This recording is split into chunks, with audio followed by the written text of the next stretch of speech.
Favourite serials இனி டிவிக்கு முன்பே சன் நெக்ஸ்ட் ஆப்ல ஜாலியா எல்லாருக்கும் முன்னாடியே பாருங்க. இப்பவே சன் நெக்ஸ்ட் ஆப்பை டவுன்லோட் பண்ணி சப்ஸ்கிரைப் பண்ணுங்க. அட என்ன வாசு, கொஞ்ச நேரம் என் பேத்திய பார்த்து ஆசையா அவ கூட கொஞ்ச நேரம் பேசிட்டு போறான்னு பார்த்தா இப்படி பண்ண. அவ முன்னாடி எதுவும் பேசக்கூடாதுன்னு தான் அமைதியா இருந்த. இல்லனா அன்னைக்கு உன்னை பார்த்த ஆத்திரத்துல கழுத்தை பிடிச்சிருப்பேன். இப்பவும் வயசை மதிச்சுதான் விடுறேன். இனிமே என் பொண்ணு முன்னாடி வந்து நின்ன நான் என்ன பண்ணுவேன்னு எனக்கு தெரியாது. சரி, கோவம் வரத்தானே செய்யும். ஆனா நான் சொல்றத மட்டும் முழுசா கேளு. என்னடா அன்னைக்கு வந்தவ இன்னைக்கும் வந்திருக்கானே, யதார்த்தமா தான் வந்திருக்கானா இல்ல ஏதோ திட்டத்தோட வந்திருக்கானான்னு உனக்கு தோணும்ல? நான் என்னமோ உன்னை ஃபாலோ பண்றது மாதிரி உனக்கு உள்ளுக்குள்ள ஒரு சின்ன பயம் வருதில்ல? வரணும் வாசு. நான் உன்னை ஃபாலோ பண்ண ஆரம்பிச்சு 6 மாசம் ஆச்சு. எப்படி 6 மாசம் ஆச்சு.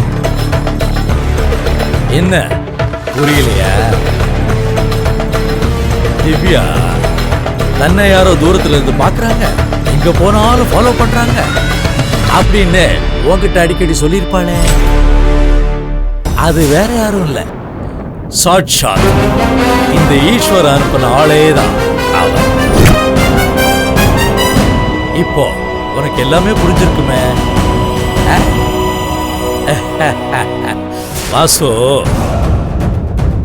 நீ உன் பொண்ணு கேட்டதெல்லாம் வாங்கி கொடுக்கறது மாதிரி நானும் என் பொண்ணு கேட்டதெல்லாம் வாங்கி கொடுக்கணும்ல. இப்போ என் பொண்ணு உன் பொண்ண கேட்க, அத ஒரு அப்பனா வாங்கி கொடுக்கறது என்னோட கடமை தானே. அந்த கடமையை நான் செய்ய வந்தா குறுக்க வந்து கோவப்படுறேன். யார் பொண்ணு யார் கேட்கறது? திவ்யா ஏன் மகன். அவளை யாரும் சொந்த கொண்டாடவோ உரிமை கொண்டாடவோ முடியாது. அட என்ன வாசு, உரிமை கொண்டாட முடியாதுன்னா நீ என்ன அவளை வாரத்துல இருந்து எடுத்துட்டு வந்த? என் மகதான வயிற்றுல 10 மாசம் சுமந்து பெத்துட்டா போதுமா? அதான் எதுவும் வேண்டான்னு போயிட்டீங்க. அப்புறம் என்ன? எனக்கும் அவளுக்கும் விவாகரத்து ஆயிடுச்சு. எங்களுக்குள்ள எந்த சம்பந்தமும் இல்லங்கிறப்ப நான் வளர்த்த குழந்தை மட்டும் உங்களுக்கு எப்படி சுத்தமாகும்? அட என்ன வாசு, படிச்சிருந்து முட்டாள் மாதிரி பேசுறிய.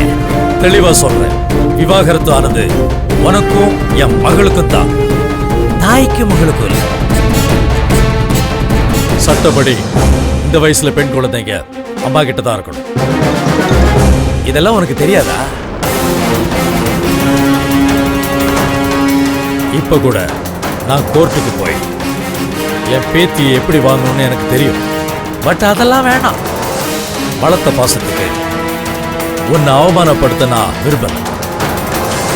நீயா கொடுத்து அவளை ஃபாரின்ல இருக்கிற அவங்க அம்மா கையில ஒப்படைக்கணும். இல்ல தரமாட்டேன் அப்படின்னு நீ பிரச்சனை பண்ணா அவ இங்க வந்து பெரிய பிரச்சனை பண்ண. என் மக எவ்வளவு பெரிய கோவக்காரின்னு அனுபவத்துல பார்த்திருப்பீங்க. என்ன மிரட்டுறியா? நான் ஒண்ணும் பழைய வாசம் இல்ல. ஐயோ, கோவப்படாத, அவசரப்படாத. நான் உனக்கு டைம் கொடுக்குறேன். சீக்கிரமா முடிவு சொல்ல. மறக்கிறதுக்கு டிக்கெட் போடணும்.